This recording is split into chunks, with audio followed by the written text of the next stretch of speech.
Dans le ciel new-yorkais, c'est elle qui s'impose depuis son inauguration en 2014. Son nom officiel, World Trade Center numéro 1, son surnom Freedom Tower, la tour de la liberté. 541 mètres de haut, 1776 pieds, 1776, comme l'année de l'indépendance américaine. Le gratte-ciel est censé incarner l'esprit de résilience et de résistance de la ville.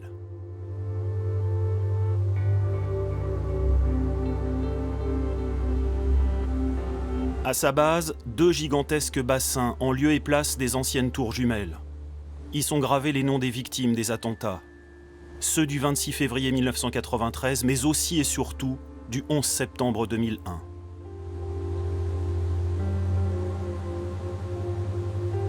Des morts dont le patronyme est paré d'une rose blanche le jour de leur anniversaire.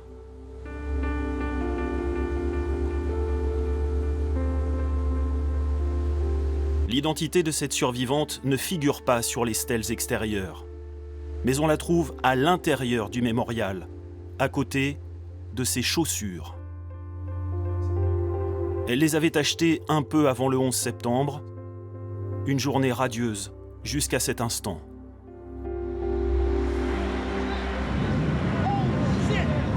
All of a sudden there was a loud boom, and I worked 97 stories up in the South Tower of the World Trade Center, and there was flames and smoke and papers flying in the air. People started to scream. We didn't know what was happening, so I stood up to take a look from my cubicle, and I faced the North Tower, and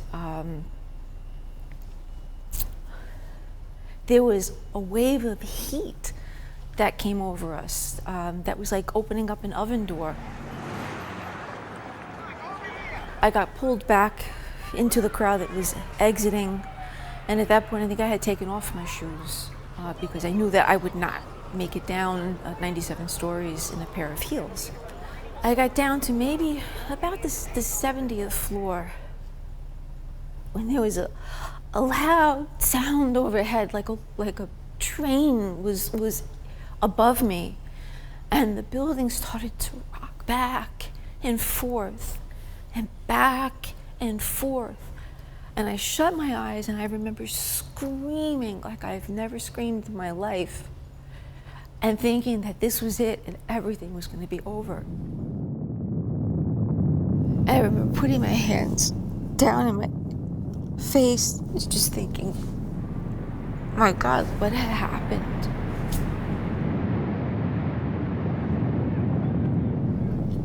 In a way,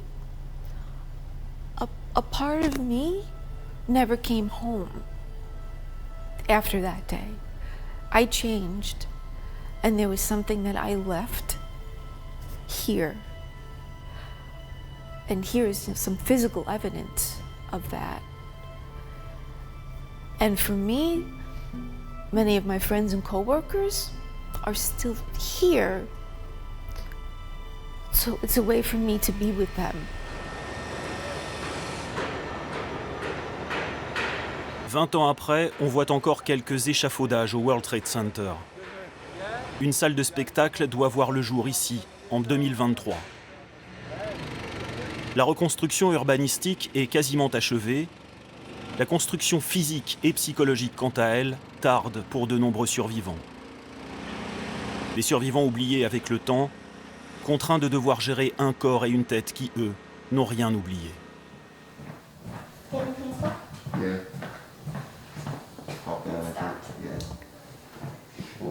Deux demi-journées par semaine, Richard a sa consultation médicale. Le 11 septembre 2001, il était ce qu'on appelle un first responder, un intervenant d'urgence. Pompier, il a aidé sans compter. Mais ce qu'il a inhalé ce jour-là et les suivants explique son interminable liste de maladies. What I'm here is I come here to get my blood cleaned out for heavy metals that I had obtained at 9/11. I had a lot of lead and cadmium in my blood. A few. All right, I have GERD, interstitial lung disease, pulmonary fibrosis, COPD, asthma. I have a heart condition. I had 2 heart attacks from it. I have spots on my lungs. I don't know the proper medical term, but it's the asbestos is causing a lining over my lungs, which restricts. It's my life, but I cherish every minute I have with family, friends, nature. I thought I was humble before. This really humbles you. You appreciate life. How are you? Good morning. Good. Good to see you. How are you feeling today? Selon ses médecins, Richard n'en a plus pour très longtemps à vivre.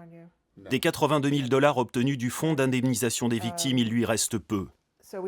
La faute à ses nombreux problèmes physiques. Son assurance santé, elle, ne couvre pas toutes les dépenses. I don't get paid for probably over half of what we do together. But I told him, and he's worried about me. He comes and sits down with me and he's worried that I'm not going to get, and I say to him, I don't care. I don't really, like there's certain things, I can't do that for everybody. Une fois la consultation à Manhattan achevée, Richard rentre chez lui à Long Island. 2 heures de trajet minimum à chaque fois. À pied, en train et en voiture, éprouvant pour l'ancien pompier, vu son état physique.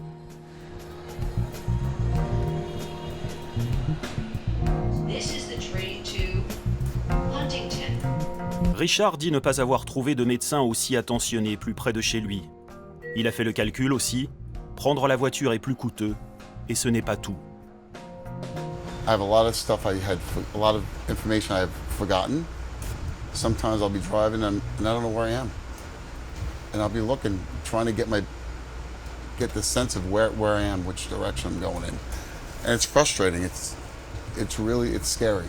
I'm always on the watch on the phone, and I'll put notes in there where I'm going, and I cannot remember a lot of things. When I first met you, it took so long to get your name down because I just don't retain it. Where I used to be like a sponge. So if you told me a bunch of numbers for me to repeat it is almost impossible. Révolté par leur sort, John Field a créé une fondation pour coaliser les premiers intervenants. Il y a 20 ans, il a perdu lui-même un pied lors des travaux de déblaiement. L'accident s'est produit plus de 96 heures après l'attaque, ne donnant droit à aucune aide financière. Incroyable, après 10 semaines d'hôpital, 2 ans de psychothérapie et 3 ans de rééducation physique.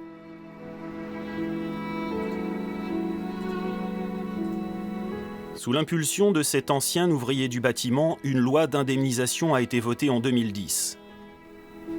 Pour que les crédits continuent d'être votés, il se rend régulièrement à Washington avec ses troupes et met une pression constante sur tous les responsables politiques.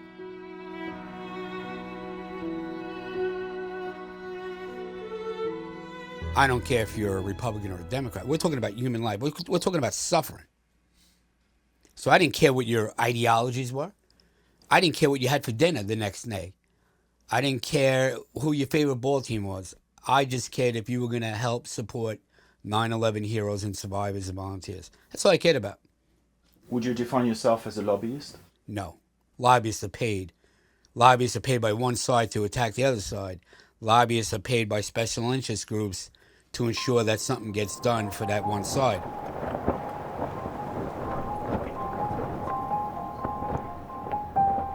John a fait ériger ce mémorial des premiers intervenants tout près de chez lui à Long Island. Son bébé, comme il le surnomme. Si l'on vient jusqu'ici, selon lui, loin de Manhattan et de ses festivités, c'est uniquement pour se recueillir, pour honorer une fraternité de combat dont les membres disparaissent année après année.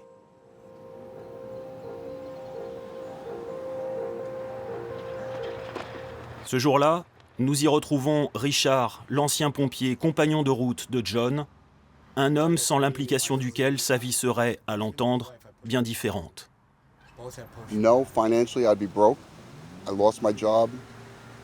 I lost my retirement investments. Would I be alive? I don't know.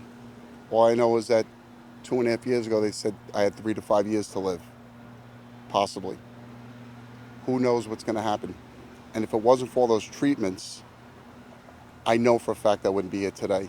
And then when COVID hit, I had to stop treatments, and now things have grown and are coming back.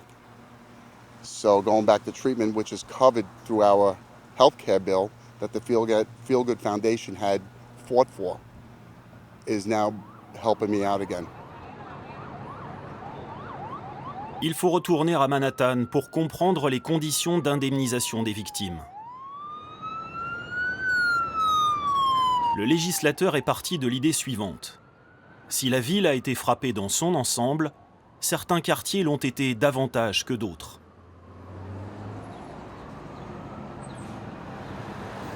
Seuls les survivants qui, à l'époque, se trouvaient dans un triangle bordé au nord par cette rue, Canal Street, se sont vus proposer une aide financière et des soins, mais des soins uniquement physiques.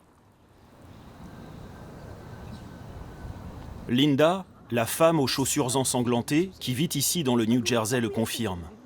Le 11 septembre 2001, elle a perdu 86 collègues et amis, mais elle n'a eu aucun dommage physique, donc aucune indemnisation. I guess what I've come to realize is that I was fortunate enough to be able to go back to work and take care of myself and my family financially on my own, and didn't need that financial help, so to speak. Part of me going back to work was because I didn't get financial help too, so it's a double-edged sword there. Mais si Linda n'a pas de séquelles physiques, son corps n'est pas complètement en paix. Elle souffre de ce qu'on appelle les SSPT, syndrome de stress post-traumatique. Durant les mois qui ont suivi les attentats, elle n'a pas pu retourner travailler. Elle a fait appel à un thérapeute pendant un temps, puis a arrêté les séances. Il y a 10 ans, elle a eu besoin d'en consulter un à nouveau. Jamais médicamentée, il lui arrive encore de sentir des tremblements, mais dans l'ensemble, ça va mieux.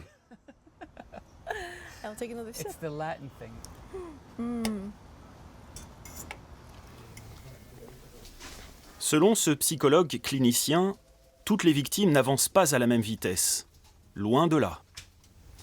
Cela fait 4 ans que Scott Bartels suit une thérapie ici. Good afternoon, Scott. Hey, Doc, how you Good to doing? see you. Nice Hi, to see you Lauren. too. Good to see Il you montait again. et réparait des appareils de chauffage quand les attentats ont bouleversé sa vie. Come on, over here. All right. Lay down. All right.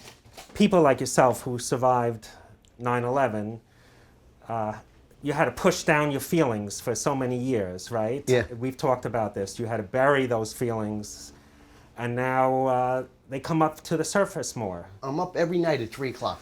I could go to bed at 12, I'm up at 3. I could go to bed at 2, I'm up at 3. And then from 3, I'm up all the time. I'm still That's fighting with rough. that insomnia. I see planes like flying over the city, and then in the back of my head, I'm like, when one of these things is going to blow up again? When's it going to hit the Freedom Tower? When's it going to hit this? So I'll sit out there, and then I'll go back inside. What do you think you could try to say to yourself that might be a little more soothing and It ain't going to happen. but maybe there's room for you to say to yourself, in the present, you know, great, the planes are flying again. Great, people are traveling again.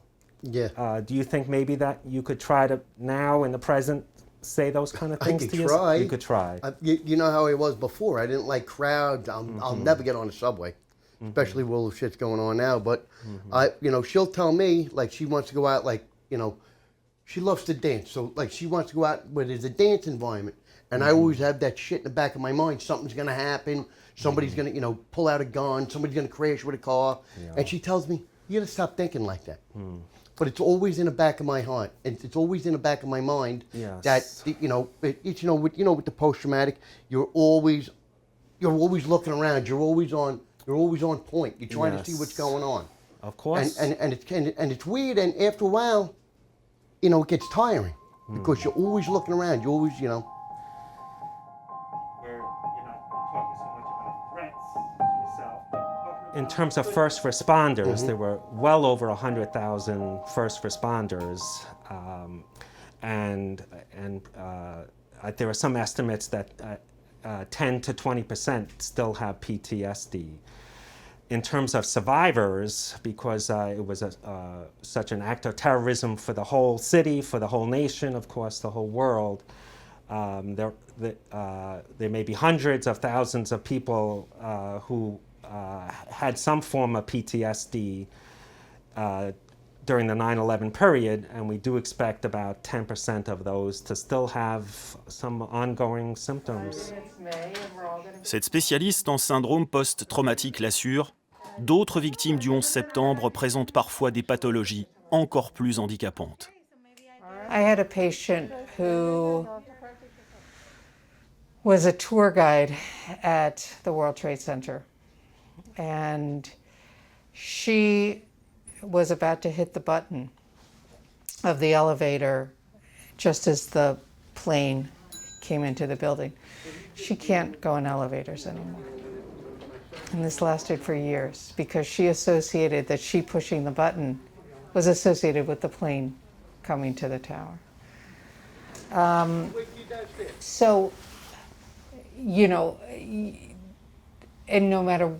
she knows it's not rational, but she can't push an elevator button now.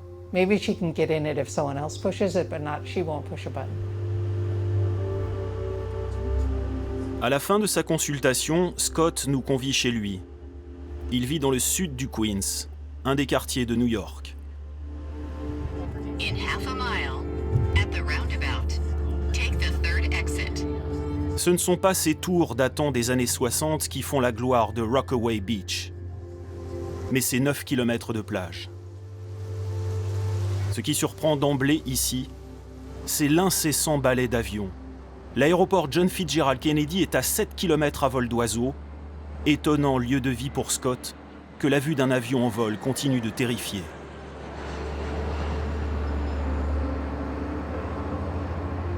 I don't know if it's part of the therapy to live next to an airport. This is where I chose to live before 9/11. And I love the beach. I'm a beach person. I surf. I love riding my bike. I love just laying in the ocean. I wasn't going to pick up and move just because I live by an airport. I wasn't going to let the so-called terrorists, the terrorists that blew up my city, dictate to me where I was going to live. You have to stand up, for something,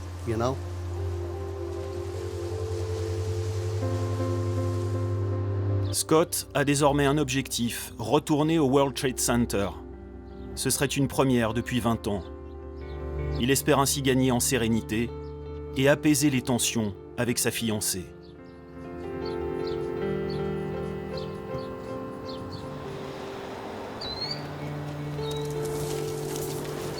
Richard, lui, n'en est pas là. Son état physique et psychique complique son rapport aux autres. Ses réactions vont parfois jusqu'à irriter sa belle-mère et son beau-père. Sa femme, quant à elle, déplore une aggravation continue de leur lien. He and you almost are going through your experiences separate because yours is a little different than mine. He's worrying about his health, his getting through this, getting angry at times, frustrated at times, all the things that he used to be able to do, not being able to. So his experiences he's dealing with on his own. Now I'm dealing with how am I going to support this person, but yet the anger or the sadness, the depression comes in on my side because now my life, as I knew it, is changing. À l'évocation de sa vie d'avant, Norma Hardy répond Laquelle? Cette ancienne policière chargée de la sécurité du World Trade Center est 2 fois miraculée. Elle a échappé aux attaques du 11 septembre 2001 et celle, un peu oubliée, du 26 février 1993. Son combat est de parler des deux, sans distinction. I want the world to know. I don't want them to forget. And I think that's my purpose, that I've made for myself, is to make sure that no one forgets. No one forgets the attacks of 1993. No one forgets the attacks of 2000, because people do forget that this was not the original attack right here in New York. And that's very important to me. That's why I speak on both of them. And the fact that I feel like I'm basically, it's a miracle that I'm here to talk to you about either one of them. So I think that's the way I deal with my trauma. And hopefully me doing that helps other people be able to relate and deal with their trauma that they're dealing with. Norma Hardy ne sait pas encore si elle participera à nouveau aux cérémonies commémoratives. Celle du 21 septembre 2021 coïncide avec le retrait total des soldats américains d'Afghanistan. Une opération militaire en représailles aux attaques du World Trade Center et dont la fin est diversement saluée par les survivants. I love my country, but I don't think they really follow through with everything. They go in, get the bad guy out, then they leave. Now there's 30 other bad guys that want to take the same position that the bad guy that got taken out want to do, You just got to think everything through. You just, I don't know. It's, I'm not a politician, but you got to do something to stop all the shit, War isn't the answer to anything. And it's upsetting to see these young men and women coming home and having issues that I had and worse. And it's not only Americans. There's soldiers from all over the world. There's people living in Afghanistan. They don't hate Americans. It's not a hatred thing. It's a political thing going on. And I hope the war comes to an end and we can have a good, peaceful life amongst countries and humanity and compassion back in place. Listen, I served in the military. They trained me to kill. We should never be in countries we're not welcomed. We should never be in countries where we force our beliefs and ideologies on others who have lived a certain way thousands of years, way before we even got here. I think our presence there has gone on too long. And I'm concerned about the people that are going to be left behind that have helped us all these years, and what will happen to them. That's what I'm most concerned about with this. I'm happy to see the troops that were there coming home. Combien seront ces soldats qui, une fois revenus, peineront, comme les survivants du World Trade Center, à retrouver une vie normale? Combien sont-ils, ces civils, derrière leurs fenêtres, à souffrir encore des conséquences du 11 septembre 2001? 20 ans après les attentats, l'Amérique doit ouvrir les yeux et reconnaître que parmi ces héros, certains demeurent fragiles, qui tentent, comme ils le peuvent, de reconstruire un petit bout d'eux-mêmes, quotidiennement, sans bruit ni publicité.